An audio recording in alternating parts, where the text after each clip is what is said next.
Hello friends, आज हम लोग बात करेंगे अपने वीडियो में पाइल्स के ट्रीटमेंट के बारे में। पिछली वीडियो में हम लोग बात किए थे बवासीर के लक्षण एवं प्रकार, types and symptoms of the piles. तो इसकी बात हम लोग कर चुके हैं। तो आज की वीडियो में हम लोग बात करेंगे पाइल्स के ट्रीटमेंट के बारे में। तो हम लोग शुरू करते हैं। पाइल्स के ट्रीटमेंट को हम लोग दो पार्ट्स में डिवाइड करके देखते हैं।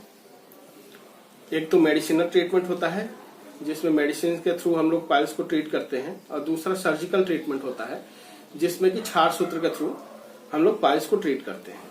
तो दो पार्ट हो गए, एक मेडिसिनल ट्रीटमेंट हो गया और एक सर्जिकल ट्रीटमेंट हो गया। तो मेडिसिनल ट्रीटमेंट में क्या होता है कि जैसे हम पिछली वीडियो में हम लोग बात किए थे डिग्री ऑफ पाइल्स के बारे में। तो जो फर्स्ट डिग्री और सेकेंड डिग्री का पाइल्स होता है उसमें हम लोग मेडिसिनल ट्रीटमेंट देते हैं, और जो थर्ड और फोर्थ डिग्री का पाइल्स होता है उसमें हम लोग सर्जिकल ट्रीटमेंट देते हैं, जो कि क्षार सूत्र के थ्रू हम लोग करते हैं।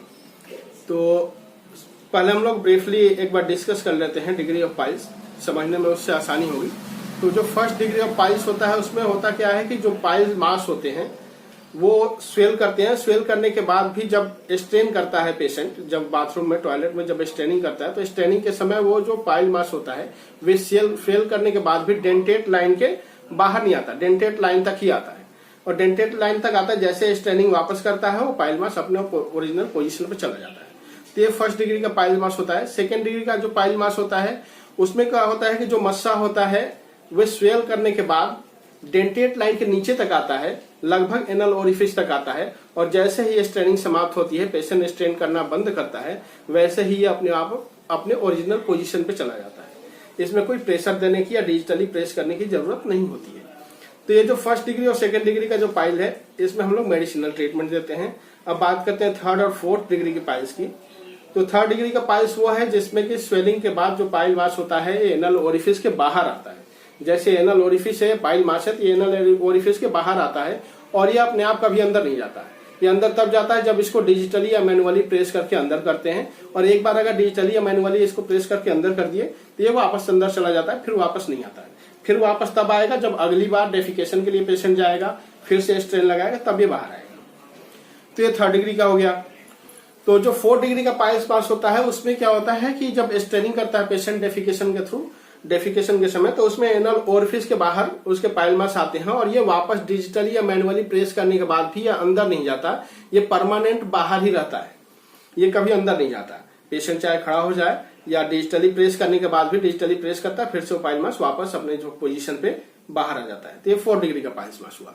तो फर्स्ट और सेकेंड डिग्री के जो पाइल मास होते हैं उसमें हम लोग मेडिसिनल ट्रीटमेंट देते हैं। अब मेडिसिनल ट्रीटमेंट में क्या है, सबसे पहले तो हैबिट, ठीक है, एक फूडिंग हैबिट है और एक डेली हैबिट है, दोनों का ध्यान रखते हैं। जैसे फूड हैबिट की अगर बात करें तो फूड हैबिट में नॉनवेज आते हैं। तो नॉनवेज जितने भी होते हैं पाइल्स के लिए बहुत सही नहीं होते हैं, इससे पाइल मास बढ़ता है, स्वेल करता है, और इससे पेशेंट की डिफिकल्टी और बढ़ती है।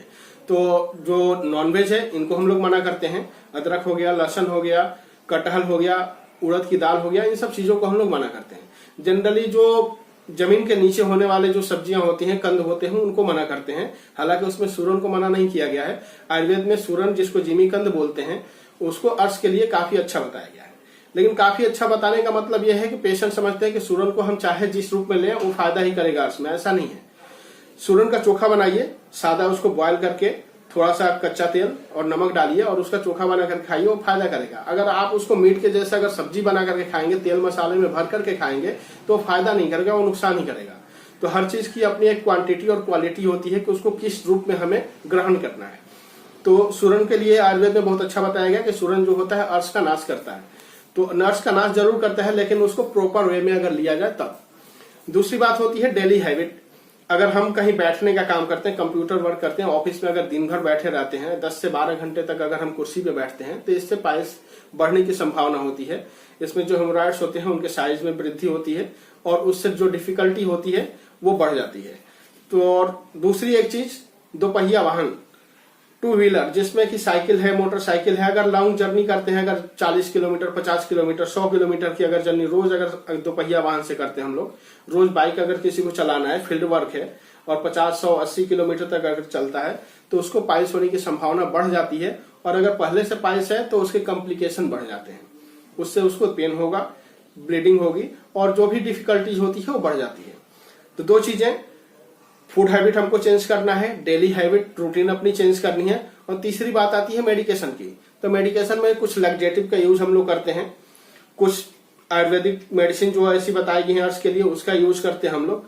अगर ब्लीडिंग हो रही है तो हिमोस्टैटिक मटेरियल्स कुछ होते हैं, ड्रग्स जो होते हैं उनका हम लोग यूज करते हैं। इस टाइप से हम लोग मेडिसिनल ट्रीटमेंट देते हैं। और मेडिसिन के साथ साथ हम लोग हॉट सीड्स बाथ एडवाइस करवाते हैं, जिससे कि पेशेंट को सुबह शाम डेफिकेशन के बाद 5 मिनट गर्म पानी में बैठ करके सिकाई करनी होती है, उससे काफी फायदा होता है। और साथ ही डेफिकेशन के जस्ट पहले कुछ मेडिकेटेड ऑयल्स होते हैं, मेडिकेटेड मेडिसिन होती हैं, उसका शॉर्ट एनीमा हम लोग दिलवाते हैं। तो मेडिसिन के साथ साथ ये हॉट सीड्स बाथ और शॉर्ट एनीमा, इससे काफी फायदा पेशेंट्स को मिलता है। और 4 डिग्री की जो पाइल्स आती है उसमें हम लोग सर्जिकल ट्रीटमेंट देते हैं। तो जो सर्जिकल ट्रीटमेंट की बात आती है तो सर्जिकल ट्रीटमेंट में बहुत सारे ऑप्शन आज के डेट में उपलब्ध हैं, जिसमें जो मॉडर्न साइंस वाले करते हैं, जैसे क्रायो सर्जरी हो गया, क्रायोथेरेपी हो गया, स्क्लेरोथेरेपी हो गया, बैंड लाइगेशन हो गया, हेमराइडोटॉमी हो गया। अभी हम लोग बात करते हैं क्षार शुद्ध थेरेपी की। तो जो 3rd डिग्री और 4th डिग्री का पाइल्स है उसमें हम लोग क्षार शुद्ध थेरेपी करते हैं, जिसका कोई साइड इफेक्ट नहीं है, कोई कॉम्प्लिकेशन नहीं है और लगभग 100% श्योरिटी होती है कि इससे दोबारा फिर वो बस से बाहर नहीं आएंगे, दोबारा वो डेवलप नहीं करेंगे, उनका रिकरेंस नहीं होगा। तो क्षार शुद्ध थेरेपी जो होती है उसमें एक मेडिकेटेड थ्रेड होता है जिसपे मेडिसिनल कोटिंग लगी होती है। उस थ्रेड को हम लोग ट्रांसफिक्स करते हैं, पाइल मास पे लाइगेट करते हैं। उसके बाद कुछ दिनों में वो 2-4 दिनों में खुद से ही वो जो पाइल मास होता है निक्रोज हो जाता है। निक्रोज होने के बाद वो अपने आप निकल जाता है। उसके बाद थोड़ी बहुत मेडिसिनल ट्रीटमेंट साथ में देते हैं और उसके बाद जो पाइल्स मास होता है परमानेंट वहां से रिमूव हो जाता है और पेशेंट को पूरा हमेशा के लिए रिलीव हो जाता है।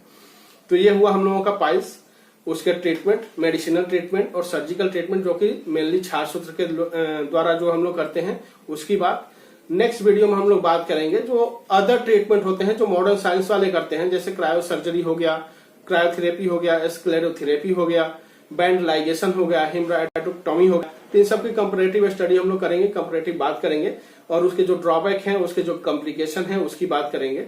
तो अभी के लिए इतना ही। अगर आप लोगों को ये वीडियो पसंद आया हो तो इसे लाइक कीजिए, जो कमेंट हो कमेंट कीजिए कमेंट बॉक्स में और इस चैनल को सब्सक्राइब कीजिए। Thank you.